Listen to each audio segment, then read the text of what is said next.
Ние неколку години наназад како црква веќе апелираме, а годинава тоа беше уште по присутно во медиумите, дека треба веќе да се заборават и да се напуштат така наречените коледарски огнови и обликот на прославување и очекување на Христовото рождество. Зошто? Затоа што тоа не е автентичниот, вистинскиот и правилниот начин на кој што православниот христијанин празнува. А кој е пак правилниот начин?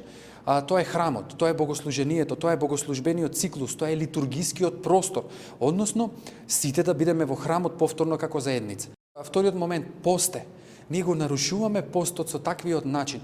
Значи, празниците се слават кога ќе настапат, ама пред да настапат, ние се подготвуваме на начинот на кој што црквата пропишала, во овој случај со пост, за кога ќе настапат да можеме радосно да ги пречекаме. Затоа, бидејќи е пост, ние не смееме да го нарушуваме постот. Во пост не се пие алкохол, во пост не се јаде прекумерно храна, во пост не се јаде мрсна храна, во пост не се игра и не се весели. Плюс, оваа година апелот на црквата имаше и една социјална димензија, затоа што ние повикувавме на дарување на тие дрва кои што не му се угодна жртва на Бога, на оние кои што ќе најдат вистинска примена. И втората димензија беше граѓанската одговорност, а тоа всушност значеше во моменти кога воздухот во нашиот град е загаден, ние да не придонесуваме дополнително со загадување на истиот.